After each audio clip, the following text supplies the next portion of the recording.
Caro Pedro Passos Coelho, caro Paulo Portas, caros colegas candidatos, militantes do PSD, militantes do CDS-PP, independentes, apoiantes da coligação Portugal à Frente, caras amigas, caros amigos, boa noite.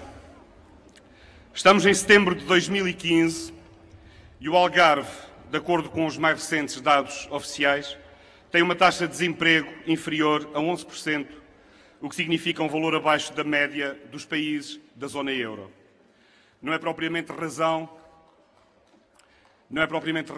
de especial comemoração, de euforia. Não o será enquanto houver pessoas com dificuldades, enquanto houver pessoas que não viram ainda a sua vida mudar neste novo ciclo já iniciado de retoma económica e de redução de desigualdades. Os tempos continuam a exigir prudência, ponderação, responsabilidade. A verdade é que, em 2011, antes ainda do programa de assistência financeira a que o país foi obrigado pelo descontrolo e indisciplina orçamental do anterior governo, do PS, o Algarve era o campeão do desemprego. Quando o país atingiu os 17,5%, o Algarve voltou a ter a taxa mais alta, a rondar os 20%. É quase sempre assim. Quando o país se constipa, o Algarve apanha uma gripe. Porque o Algarve não se dá com deriva nem com contas desarrumadas. Com uma economia assente em setores que estão em constante competitividade externa, a atividade económica em tempos de crise ressente-se mais no Algarve do que no resto do país. As circunstâncias da região não ajudam. A sazonalidade, desequilíbrios territoriais, desequilíbrios no peso dos diferentes setores da atividade.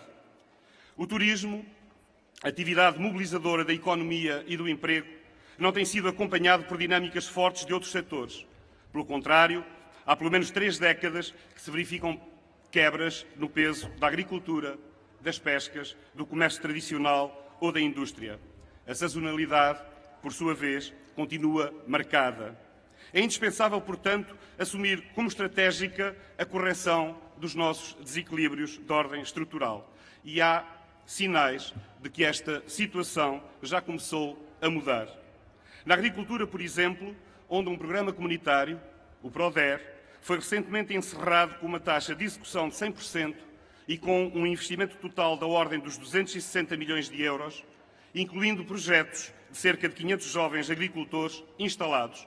São bons sinais do caminho que é indispensável continuar a percorrer.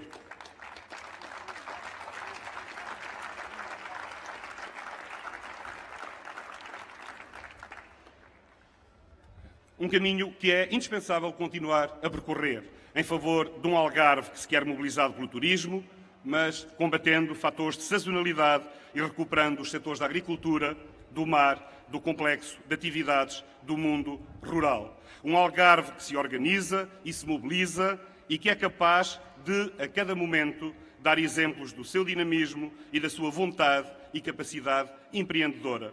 Como neste exemplo do PRODER se demonstra, numa nova atitude e numa nova capacidade de aproveitamento estratégico de fundos comunitários, colocando-os ao serviço da economia e do emprego, em vez da história antiga que conhecíamos tão bem, da devolução à proveniência de recursos financeiros que eram postos à nossa disposição.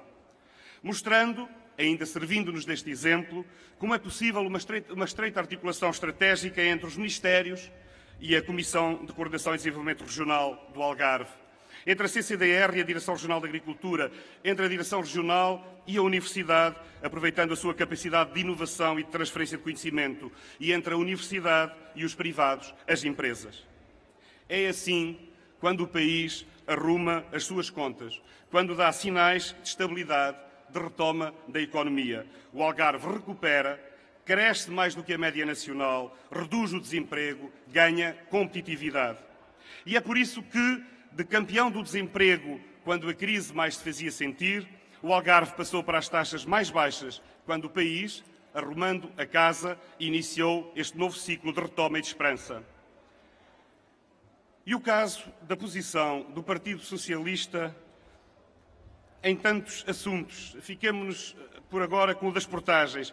é paradigmático desta deriva, deste anda para a esquerda, anda para a direita, deste é assim, é assado, que tem vindo a caracterizar as suas propostas, as propostas do PS. Vamos lá ver se alguém consegue... Vamos lá ver se alguém consegue puxar o fio neste labirinto, se alguém nos ajuda a perceber esta confusão. Primeiro, o PS admite reavaliar o valor das portagens. Depois, admite recorrer às receitas das portagens para financiar a segurança social. E nós deixamos de perceber o significado do que tinha sido dito antes, ou seja, se reavaliar significava descer ou subir o valor das portagens.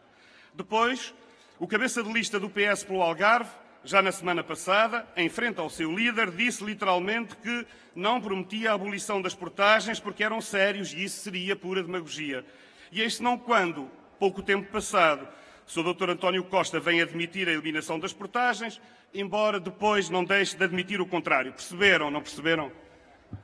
Talvez não, é difícil perceber. Se calhar não é para perceber. Se calhar não é mesmo para perceber. Mas é por tudo isto, por todas estas razões, por muitas mais, que o Algarve agradece tanto ao país que não entre em aventuras, que evite a deriva, que procure eliminar os fatores de instabilidade, porque o Algarve, assim, saberá percorrer o seu caminho, como sempre soube percorrer, contribuindo, por sua vez, com o dinamismo da sua economia para ajudar a equilibrar as contas do Estado, do país de que faz parte. E é por isso também que o Algarve não aceita que o Partido Socialista lhe queira impor, como o seu programa eleitoral prevê e publicamente tem anunciado, que o Partido Socialista lhe queira impor ao Algarve o aumento da TSU para o emprego de maior rotatividade, numa região em que a forte sazonalidade não resulta de uma vontade dos empresários, nem de quem anda à procura de emprego, mas de uma conhecida fragilidade estrutural. Ou seja, com o aumento da TSU para os empresários, que obviamente empregam mais gente durante uma parte do ano em que no Algarve é possível haver mais emprego, o que o Partido Socialista se preparava para fazer, caso vencesse as eleições, era penalizar duramente as nossas vantagens competitivas. O Algarve não quer voltar atrás. O Algarve não quer voltar a ser campeão do desemprego e rejeita ideias que podem ter bons princípios teóricos, mas que para a região se revelariam, na realidade, desastrosos. E é por isso que o Algarve rejeita com clareza esta proposta do Partido Socialista de aumentar a TSU aos empresários do turismo e dos restantes setores, como hoje tivemos a oportunidade de ver no setor da agricultura, nomeadamente onde há muita exigência de mão de obra e, portanto, não é só no turismo, é nos vários setores, numa região como a nossa, que se confronta com esta economia que é marcada pela realidade da sazonalidade. Digamo-lo com clareza, o Algarve não aceita esta espécie de imposto sobre o bom tempo que o PS se preparava, se ganhasse eleições, para impor à região. O Algarve não aceita um imposto sobre o bom tempo, porque o Algarve precisa, sobretudo, que o país tenha estabilidade, que o país continue este ciclo já iniciado de retoma da economia, de correção de desigualdades, de criação de oportunidades. O Algarve e os algarvios, como sempre, saberão fazer o resto. Viva o Algarve! Viva Portugal! Viva o Algarve! Viva Portugal!